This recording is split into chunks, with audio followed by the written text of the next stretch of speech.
Sobis, kembali lagi di Sobis Talk, obrolan bisnis bareng Sobat Indibis. Kali ini tentunya kita akan membahas gak jauh-jauh nih dari dunia bisnis. Namun ada yang spesial loh, kita akan membahas dunia bisnis khususnya di kesehatan. Bersama Dr. Presilia Sasmita, SPJP, FIHA. Halo dokter, oke. Ya. Gimana dok, sehat? Sehat. Terima kasih ya udah diundang ke sini. Kita mau sharing-sharing ya.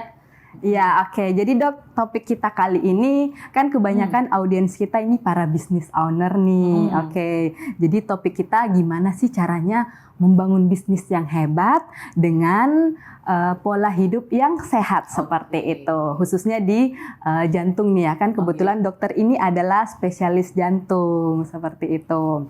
Nah dok, kita tahu nih para business owner kan kebanyakan kalau udah ngurus orderan, ngurus klien atau kerja itu kadang lupa waktu kan seperti itu, kurang istirahat, kurang makan makanan yang sehat, serta juga kadang mereka itu kurang olahraga. Dan yang jadi tren saat ini dok, kita lihat kan banyak nih para business owner suka ngadain live shopping. Ada yang live shopping 5 jam, 12 jam sampai 24 jam non-stop seperti itu kan dok. Yang mana kita tahu salah satu pemicu penyakit adanya muncul penyakit jantung kan itu kurang istirahat ya dok. Boleh dong dok di-sharing gimana sih biar para teman-teman business owner ini aware terhadap pentingnya menjaga pola hidup yang sehat khususnya untuk kesehatan jantung kita seperti itu. Oke, jadi memang ya kalau kita pebisnis ya kadang kita udah mulai lupa waktu tuh kayak seharian bekerja padahal kita lupa nih. Kita cari uang ternyata kita kecapean, ternyata pas kita bermasalah di masalah kesehatan akhirnya malah ini uangnya digunakan untuk pengobatan ya, jadinya, seperti itu. Ya kan? Jadi sebaiknya sih kalaupun kita sibuk kita tetap meluangkan waktu. Yang pertama itu olahraga. Jadi kalau misalkan kita dari seharian tuh dalam 1 minggu tuh dianjurkan tuh 5 kali dalam 1 minggu, sehari itu kurang lebih 30 menit aja untuk kita luangkan waktu sejenak untuk berolahraga. Olahraganya tuh seperti apa ya? Bisa berjalan cepat aja. Jadi untuk usia-usia di atas 40, di atas 50 memang kita tidak menganjurkan lagi untuk berlari. Kasihan lututnya. Gitu ya. Udah nggak mampu ya dok? Ya, jadi kita anjurkan untuk kita jalan cepat aja gitu. Cukup 30 sampai 60 menit dalam 1 hari. Kemudian menghindari makanan-makanan kayak fast food begitu. Karena fast food itu kadang pertama kita nggak tahu gorengannya, atau kita nggak tahu kandungan-kandungan yang ada di dalamnya apa aja. Jangan sampai tinggi garam, itu bisa menyebabkan kita tensinya bisa gampang naik ya seperti itu. Jadi memang selain olahraga kita pun perlu menjaga pola hidup sehat dengan makanan yang cukup sehat.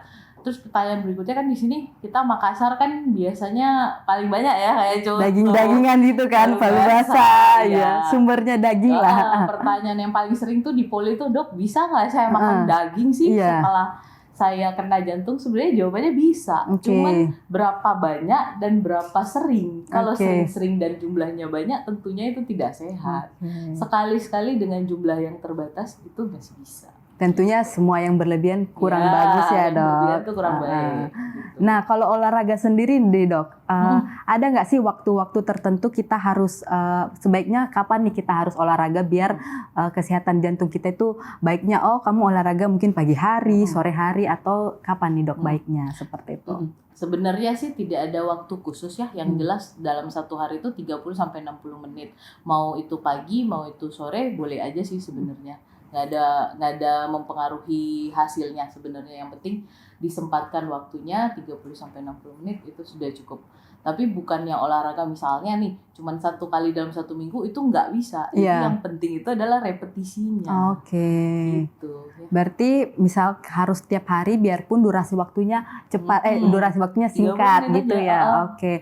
Nah, kadang nih kita kan para business owner ini susah nih agak meluangkan waktunya, membagi waktunya mulai dari ngurus bisnis, ketemu klien dan juga olahraga. Kalau misalnya nih para business owner di luar sana, Dok, ada yang jarang banget nih olahraga, tiba-tiba pengen olahraga. Nah, proporsi olahraga yang seperti apa sih yang mereka bisa gunakan di awal karena yang tadinya mereka jarang berolahraga seperti itu. Jadi kalau kita baru mulai olahraga, catatan pentingnya adalah kita tidak bisa langsung melakukan aktivitas atau olahraga yang intensitasnya berat. Oke. Kalau baru mau mulai olahraga itu harus mulai dari intensitas yang ringan. Mungkin jalan dulu, atau biasakan jalan berapa kilometer pelan-pelan, toh jangan langsung mau ikut running yang 5 kilo, 10 kilo gitu kayak jauh gitu ya. Terus atau naik sepeda sampai kemana, ke daerah mana, itu terlalu berat. Jadi intensitasnya dinaikkan. Tapi yang paling penting dari kita berolahraga itu adalah kita mesti tahu batasan nadi maksimal yang harus kita awasi gitu. Jadi sebenarnya orang olahraga kan kalau kita memang udah kayak maniak olahraga gitu, jadi kita kayak makin tinggi kita pacu, makin seru ya. Iya benar. Karena istilahnya udah expert gitu kan. Iya, udah apalagi sepeda kan makin jauh makin jauh, bisa sampai Malino atau apa. Nah, kita mesti tahu kapan kita harus waspada kalau nadi kita seperti sudah seberapa gitu. Jadi caranya mengukur adalah 220 kurang usia kita saat ini. Nah, oke, para business owner diingat ya, boleh nih kita berolahraga, tapi jangan lupa ada kapasitas masing-masingnya seperti itu. Jadi saat kita mencapai 220 kurang usia kita masing-masing, misalnya kalau mbaknya usia berapa? 20-an, Dok. Jadi anggaplah ya 220 kurang 20 tuh batas nadi maksimalnya tuh 200. Sebenarnya apa di atas 200 masih bisa nggak, Dok? Jantungnya mompa? Masih, cuman berbahaya. Jadi lewatin batas maksimal itu bisa menyebabkan adanya irama atau gangguan jantung yang bisa-bisa membahayakan. Nah itulah. Udah sangat beresiko ya. Benar. Itulah makanya kadang orang bilang, kenapa kok pada waktu olahraga kok dia tiba-tiba rest gitu. Iya benar, ada loh Dok, aku udah beberapa temui hal seperti itu. Kayak gitu. Jadi itu salah satu kiat-kiatnya kalau kita suka olahraga ya kita harus tahu batasan nadi maksimal yang memang aman, masih aman untuk kita capai. Nah Dok, kita tahu nih kan para business owner ini kebanyakan nih hampir semuanya kalau mau ketemu klien itu biasanya di coffee shop nih Dok. Udah banyak nih kan kita mau nemui coffee shop di mana-mana sekarang udah sangat mudah. Nah, lifestyle iya bener. Terus banyak juga nih para anak muda yang baru pagi-pagi nih mau kantor nih, mau ngecek bisnisnya itu singgah buat beli kopi dulu nih, ngopi-ngopi dulu bentar. Bener atau mitos nggak sih Dok ini? Kopi itu menyehatkan jantung seperti itu. Kan banyak nih yang bilang bagus loh minum kopi itu bisa menyehatkan jantung. Itu fakta atau mitos? Ya, jadi jawabannya itu sebenarnya untuk kafein itu sendiri kan kopi biasa kandungannya kafein ya. Kafein itu sendiri beda-beda efeknya di orang, di masing-masing orang. Nah, kadang justru kalau dibilang minum kopi, kadang ada beberapa orang yang menyebabkan dia berdebar jadinya. Nah, sebenarnya untuk minum kopi kalau mau dibilang harmful juga enggak sebenarnya. Kita ada batasan di mana memang minum kopi itu mulai menimbulkan keluhan pada beberapa orang, tapi ini individu banget. Nah, kadang ada orang itu karena soalnya ada namanya gennya yang sensitif terhadap kafein juga. Jadi meskipun dia cuma minum dalam jumlah sedikit, kadang kan ada bilang, ini kopinya sedikit kok kafeinnya, cuma berapa miligram gitu. Benar. Nah, meski kalau orang ada gennya sensitif terhadap kafein, sesedikit itu pun bisa menimbulkan gejala. Tapi orang yang gennya tidak sensitif, meskipun dia minum lebih banyak, itu tidak akan menimbulkan gejala.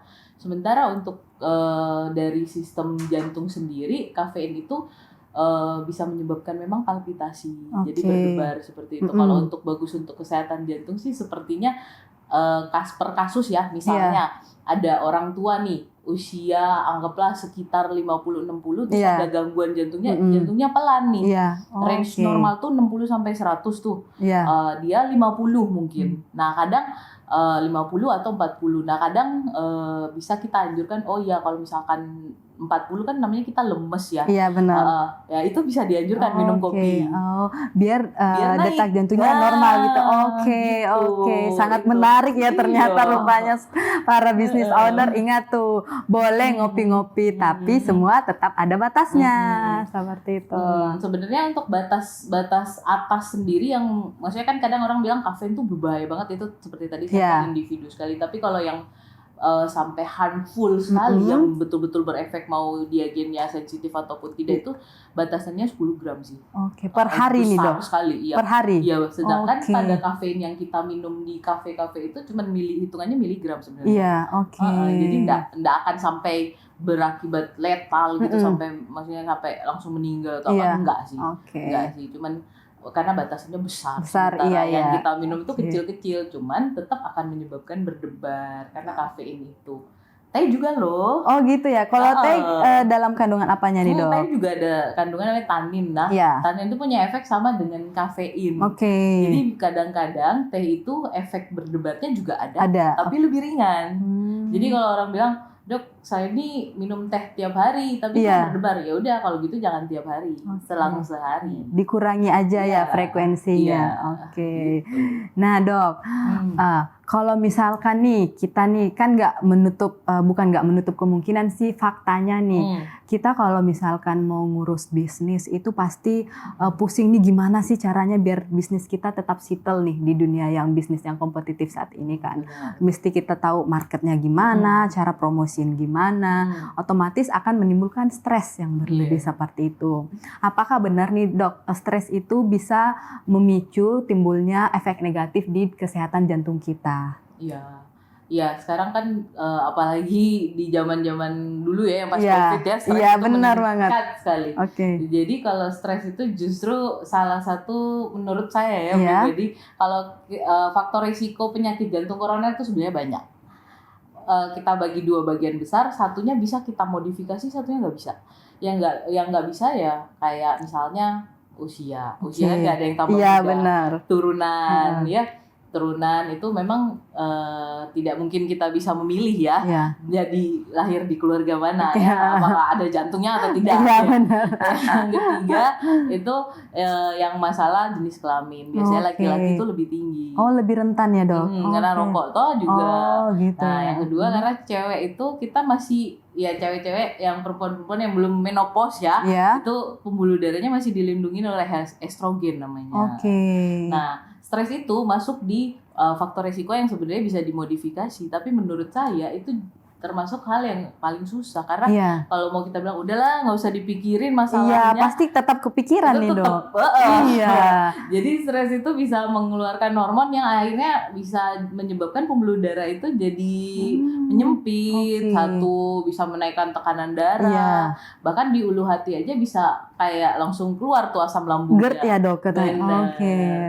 GERD, gastritis ya kayak gitu. Jadi memang efek stres itu jelek sekali memang. Oke, jadi boleh nih kerja, tapi pikiran hatinya juga harus tetap penting ya dijaga para business owner. Intinya ada me time lah ya. Iya, ada healing dikit. Yang perempuan shopping kali ya. Iya, atau nyalon, mani-pedi seperti itu. Oke, dok, ada nggak sih selama dokter jadi spesialis jantung ini study case seorang bisnis yang memang menerapkan pola hidup yang sehat, yang mana dapat meningkatkan produktivitasnya lebih baik seperti itu? Pernah nih, yang paling berkesan nih ada satu orang pasien ya, nggak usah saya sebut bisnisnya apa ya, tapi termasuk cukup berhasil ya di Makassar ini, cukup terkenal juga. Laki-laki, usia loh masih muda, masih 38 ya kayaknya, kalau nggak salah ingat. Jadi yang saya ingat tuh pasiennya datang ke kami itu di rumah sakit. Kebetulan rumah sakit saya waktu itu salah satulah rumah sakit di sini. Dia datang dengan sesak napas nih. Sesak napas, kakinya bengkak. Terus dia masuk ke UGD. Nah singkat cerita, jadi dia udah di terapi dan lain-lain. Dia dulu perokok ya, perokok banget gitu. Terus saya nanya berapa bungkus pak? 1,5 bungkus per hari. Dia banyak kayak kereta api ya. Iya benar, non stop ya jadinya. Jadi dia bilang awalnya dia nggak terima keadaannya, loh dok saya kenapa gitu, oh ya ada jantung lah gitu, Iya. penyakitnya ada lah gitu kan. Terus oh ya, terus saya kasih tahu, Pak ini bapak kerjanya apa ini, oh jadi saya dok tiap kali saya misalnya di kantornya kan dia biasakan kayak biasanya dia kan namanya juga kalau kantornya tinggi naik lift Iya gitu kan. benar. Nah dia malas memang malas. Oke. Jadi menurut dia udah capek. Ngapain saya olahraga lagi? Dok, nggak bisa saya dok gitu. Awalnya dia bilang gitu ya. Iya. Nggak bisa saya dok. Nggak sanggup saya untuk olahraga tuh seharian saya udah sibuk makan sama klien dan lain-lain segala macam. Terus oh ya bapaknya harus ini. Jadi waktu pertama dia kontrol setelah keluar dari rumah sakit, dia masih mengatakan seperti itu. Aduh, rokok saya susah nih dok, Iya. nggak bisa. Paling bisa saya kurangin sampai 1 bungkus ya, dari 1,5 cuma bisa nggak Iya. 1 bungkus. Jadi saya bilang ya udah Pak, pilihannya seperti itu. Kalau bapak nggak mau berhenti, takutnya nanti sakit lagi dari iya dok masih sakit terus nih dadanya gitu kan, masih sesak terus gitu. Akhirnya mungkin dia tersadarkan, jadi pas kontrol kedua kali itu dia bilang dok saya udah nggak tahan nih sakitnya gitu kan. Ya udah kalau gitu bapaknya coba deh mulai kurangin pelan-pelan gitu. Akhirnya dia mulai itu pertama nurunin berat badannya dulu. Emang ada kemauan ya? Iya. Jadi dia merasa sudah kapok sekali dari rasa sakit itu. Mungkin dia pas waktu itu dia selama 1 bulan katanya dia mau melakukan apapun dia nggak bisa bebas dari rasa nyeri gitu kan. Akhirnya dia putuskan untuk berobat lanjut. Dia mau berobat lanjut, selesai dari itu dia udah mulai merubah dirinya. Jadi kayak pertama berat badannya yang signifikan sekali berubah. Yang kedua itu dia benar-benar dia dengan bangganya bilang ke saya, dokter rokokku stop sama sekali. Oh ya?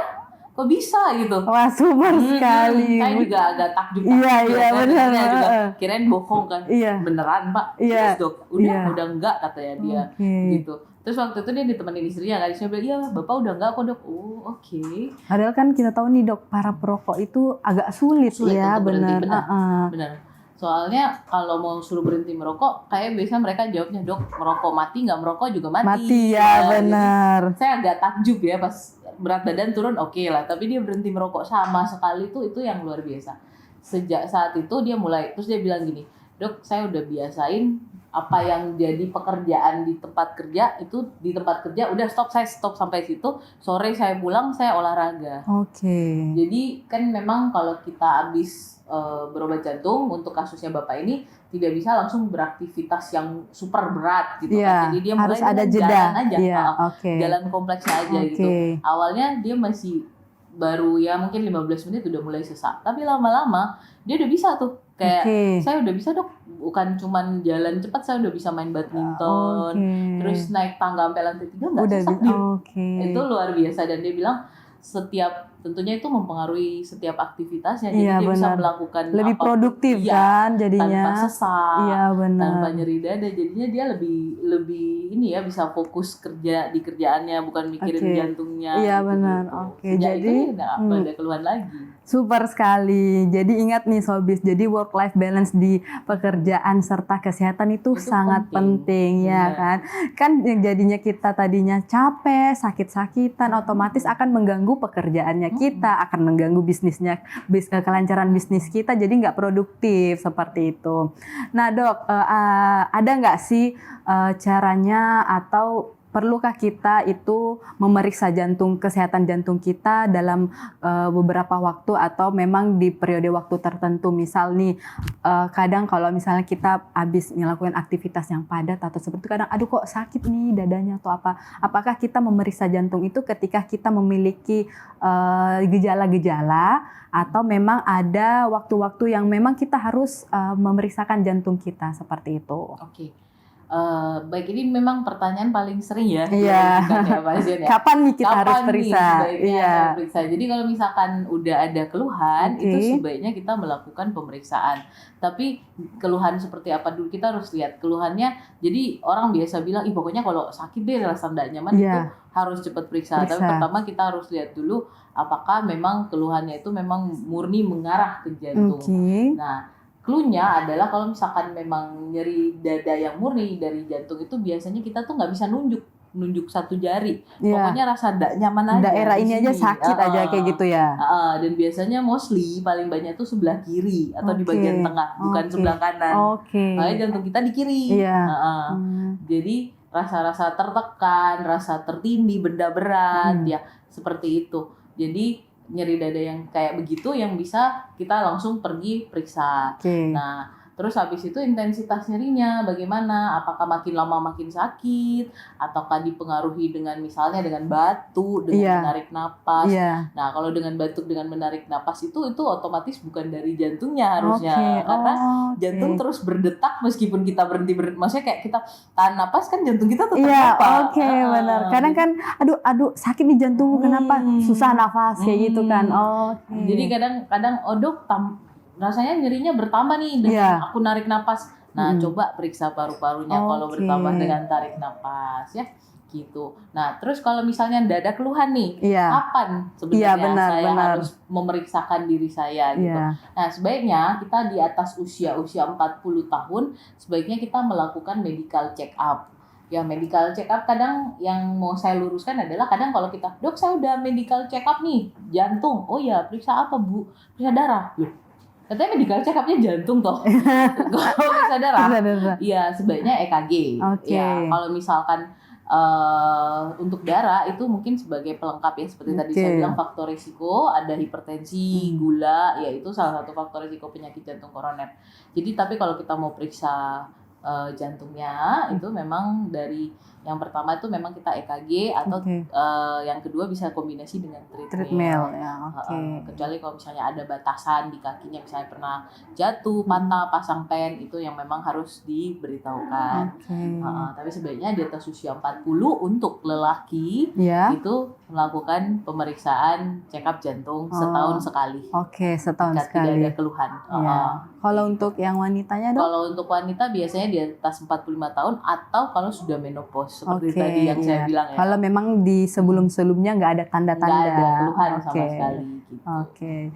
Nah dok, satu lagi nih fakta atau mitos. Kalau misalnya nih kita ngelihat idola kita, kalau kita ngelihat bias Korea kita kan suka berdetar nih Opa jantungnya Korea kita, opa Korea apalagi ganteng-ganteng kan, dak gitu. Apakah itu berpengaruh sama kesehatan jantung kita dok? Enggak, itu normal saja sih. Itu kalau kita melihat sesuatu ataupun kita marah, kita istilahnya ketakutan, itu jantung respon alaminya adalah memompa lebih cepat. Jadi memang berdebar. Range jantung normal kita adalah 60 sampai 100. Di saat ada masalah nih, kita kaget atau kita ketakutan atau kita marah, itu biasanya range-nya lompat tuh jadi di atas 100. Itu karena ada hormon yang bekerja di dalam tubuh kita yang membuat atau yang berefek atau berpengaruh ke pompa jantung kita, maksudnya kecepatan memompa jantung. Jadi wajar aja ya responnya. Nah, selagi itu masih teratur. Bagaimana caranya dok kita tahu teratur? Ada kalau sekarang kita ada istilahnya menari. Meraba nadi sendiri. Gimana nih dok? Di tangan nih ya. Nih coba mbaknya pegang yang di sini dekat. Nah, ada yang berdenyut nggak? Ada dapat yang berdenyut nggak di sini? Posisinya di dekat telunjuk dan ibu jari. Nah, ini di sini. Nah. Ada halus-halus nih dok. Nah, kalau iramanya duk itu teratur. Iya. Kalau nggak teratur tuh kayak beat musik. Lebih cepat ya. Duk. Jadi kadang cepat, kadang lambat, kadang cepat. Nah, itu kalau meraba nadinya sudah kok nggak teratur ya? Itu indikasi juga untuk pergi ke dokter. Atau kayak dok, ini saya pas kerja nih, kok tiba-tiba kayak jantung saya loncat ya, gitu. Iya benar-benar dok. Kayak gitu kadang dok. Kalau cuma sekali-sekali, nggak masalah. Tapi kalau sudah sering kali, coba evaluasi minumannya atau apa yang baru, misalnya minum obat flu atau habis makan coklat atau minum kopi, nah itu biasa berpengaruh ya. Biasa itu ada beat satu yang bikin jantungnya terasa tiba-tiba kayak gitu. Tapi kalau sering-sering, nah itu indikasi untuk periksa. Datang ke kami. Promosi ya. Dok, closing statement nih terakhir. Tips and trick dong dok, gimana caranya biar kita tetap menjaga kesehatan jantung kita dalam menghadapi kehidupan sehari-hari kita, khususnya nih para pebisnis yang nggak jauh dari capek, stres dan seperti itu. Jadi yang pertama nih untuk para pebisnis, meskipun sudah capek ya, pasti sudah padat aktivitasnya, usahakan sempatkan di pagi hari. Pertama sarapan itu paling penting ya. Sarapan itu paling penting. Nah, sebelumnya juga kita harus sempatkan untuk setidaknya ada olahraga. Oke. Ya, jadi biasa kan orang poinnya adalah olahraga dulu, habis itu tenang-tenang baru sarapan. Sarapan. Habis itu baru beraktivitas dan jangan tinggalkan untuk makan siang. Nah, sudah itu untuk makan siang sendiri kalau saya bisa menyarankan itu lebih perbanyak di sayur dan buah-buahan ketimbang yang Nasi. lain kan yang berlemak-lemak, Oke. kan yang gorengan. Sebenarnya ditumis itu lebih enak. Jadi selain kita jaga harus makanannya yang sehat, kita harus sempatkan dalam satu hari itu olahraga dan jangan lupakan untuk healing-healingnya. Nah, dan untuk para pebisnis meskipun sibuk harus luangkan sekali dalam 1 tahun kalau sesuai dengan yang tadi saya bilang harus medical check up begitu. Oke, jadi ingat ya, Sobis. Pertama, jaga kesehatan, itu istirahat, makan makanan yang sehat, dan jangan lupa tetap healing-healing. Oke deh, terima kasih Dokter Sama-sama. Precilia. Dan berakhir pula sesi podcast bareng Sobat Indivis kali ini bareng Dokter Precilia Sasmita. Sampai bertemu di segmen Sampai jumpa. berikutnya. Dah.